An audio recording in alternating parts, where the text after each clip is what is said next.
So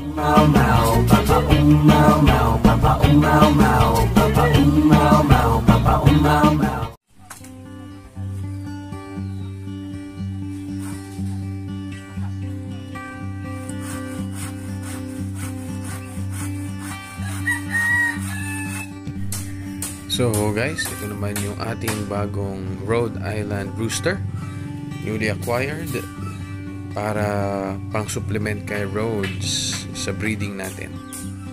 And ito naman yung update natin sa ating mga Rhode Island chicks. 2 months old na sila, February 1st. May 3 game fowl dyan nakasama. Kita nyo, jumbo na sila. Ang lalaki na, bilis lumaki. So ilang buwan na lang, pang breeding na rin yan. And ito yung ating mga 1 month old na Rhode Island chicks and kabir. Ang lalakas kumain. So ayun lang, quick update lang sa status ng mga yan.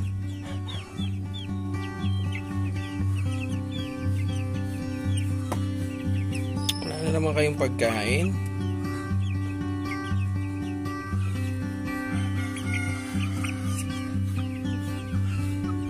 Jumbo na.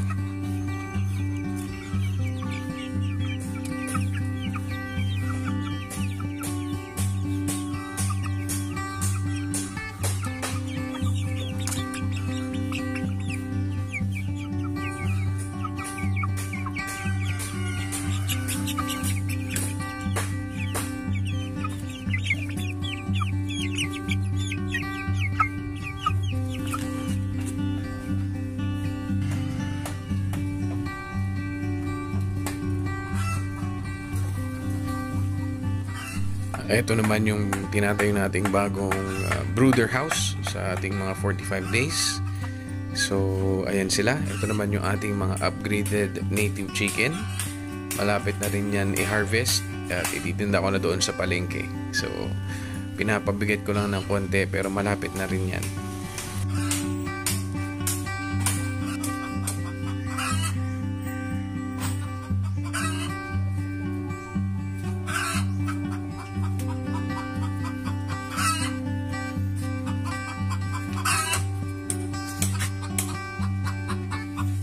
Hi!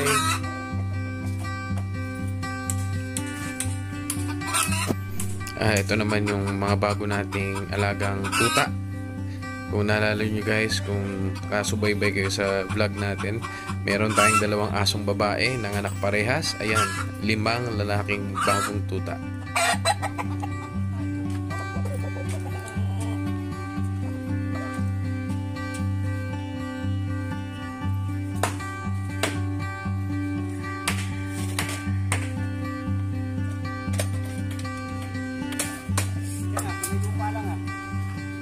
Lapit na pa po.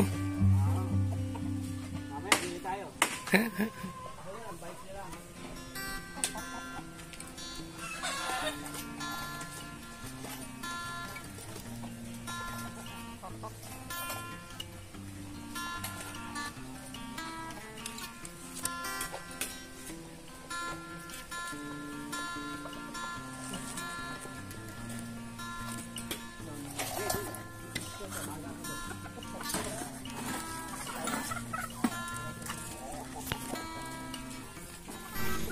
So guys, ayan, ito naman yung isa sa mga pinakamasaya sa farming, yung pamumulot ng itlog. So, ito morning, nakakuha tayo ng 2. Bale, 1 egg a day per hen yan. So, 3 yung kabir natin.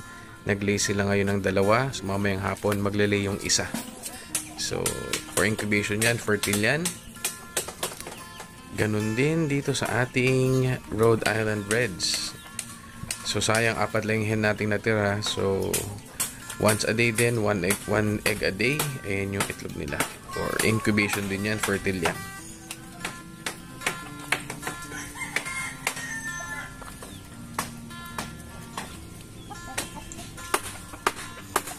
Sa nakagala, maglilim-lim yan.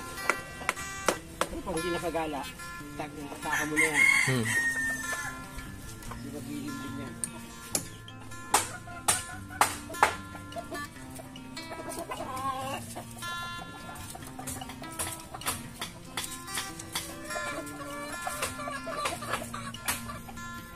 Kung nalimliman na yung isa. Daming itlog dyan, nalimliman na. Hindi ko na makukuha.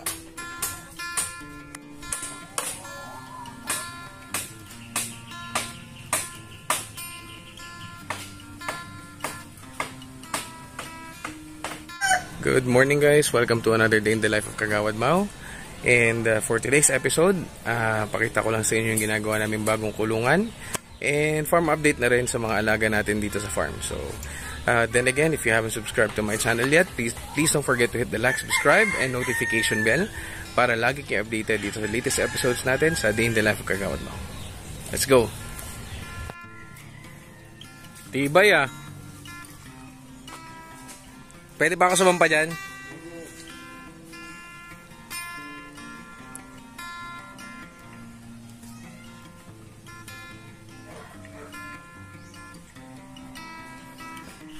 So ayun guys, nagpapagawa tayo ng bagong kulungan kasi dumadami na masyado yung mga sisiw.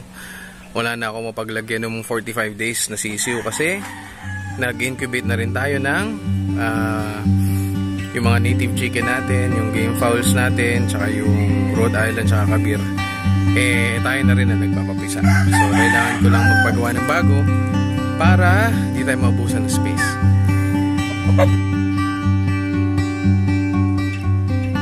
Problema siya. Kasi yung itlogan niya may naglilimlim na.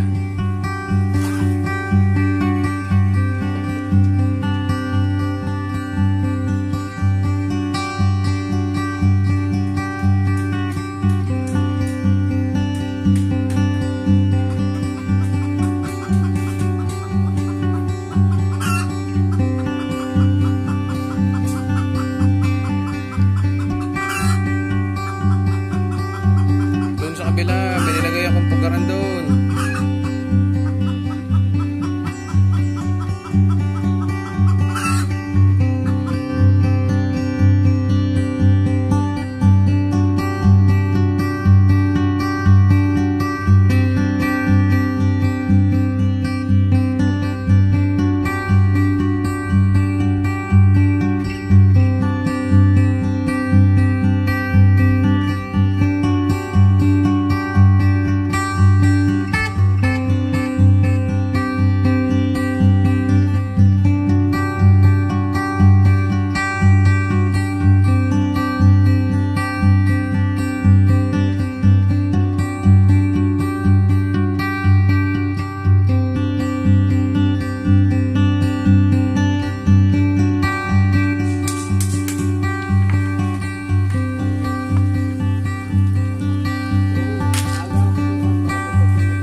So kita nyo guys dito, hand feed natin yung mga fighting cocks natin kasi mga yan nagtatawag yan ng babae pag feeding time.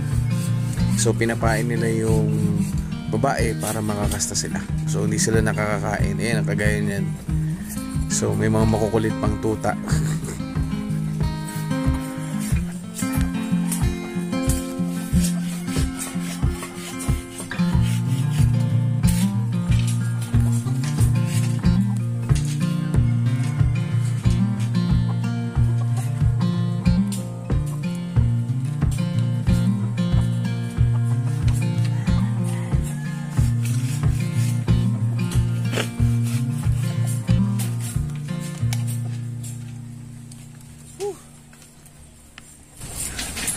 So guys, ayun, ina-handfeed natin yung mga panabong natin kasi laging inaagawan ng mga inahin. So ayun. Pero na lang, ayan, no? May kaagaw sila palagi.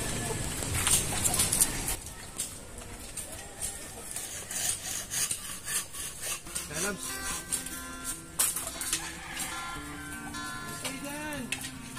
Paluin kayo niyan.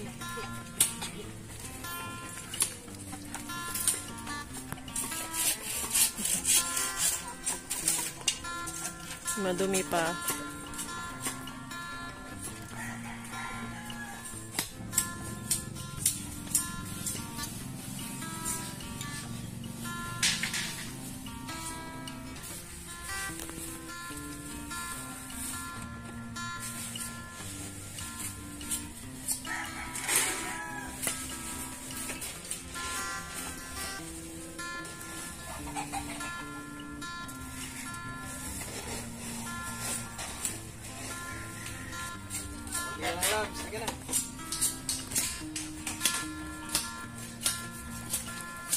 Alis siya, Cody.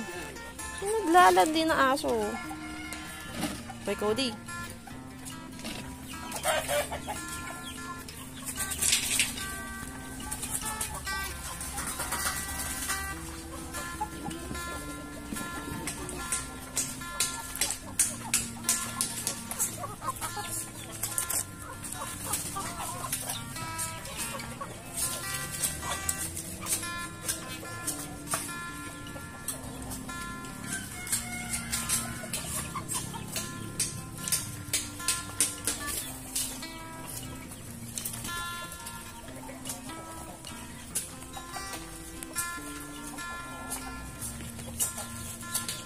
Bagong itlog. Dalawa kaninang umaga, isa ngayong hapon. Dito naman tayo sa kabila.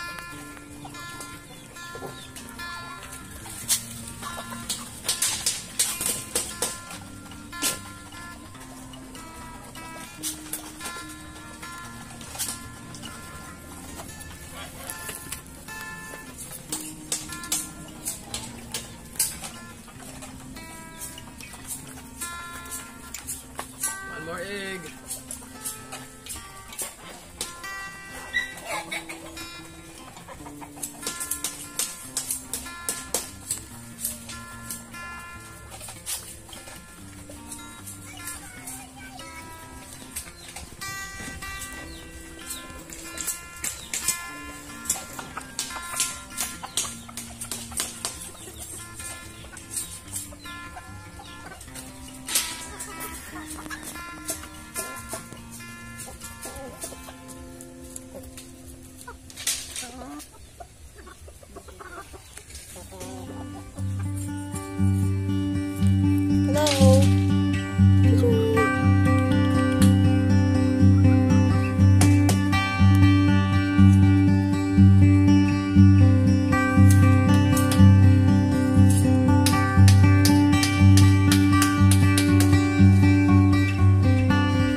na ang ating bagong brooder house by Papu Abet, you know.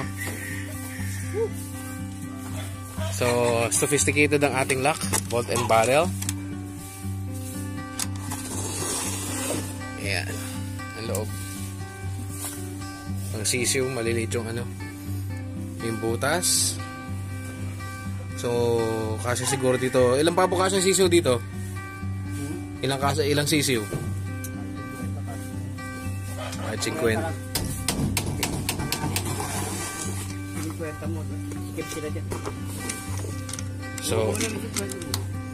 So Coco Lumber and Kawayan, yung trapal sa harap pag umuulan, trapal sa gilid, and sa likod ay insulator.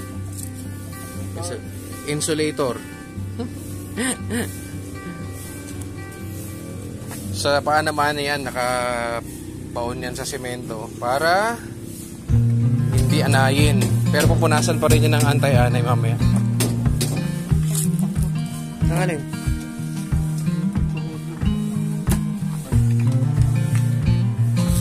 So, ang inabot natin dito ay flash ko na lang sa screen. So, yun lang for today, guys. Thank you so much for watching. And if you haven't subscribed to my channel yet, please don't forget to hit the like, subscribe, and notification bell para lagi kayo updated sa Day the Life Kagaot. Ingat!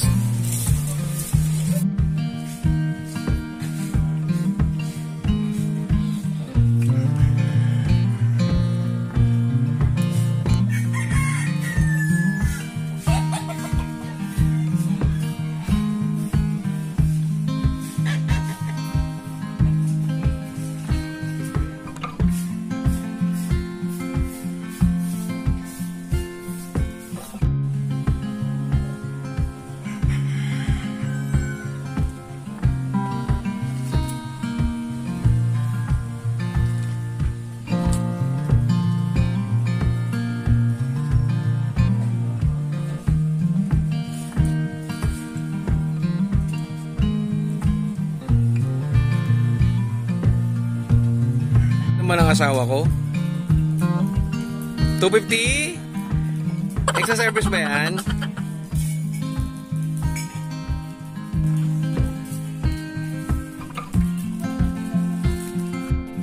Meron ka ng isa oh.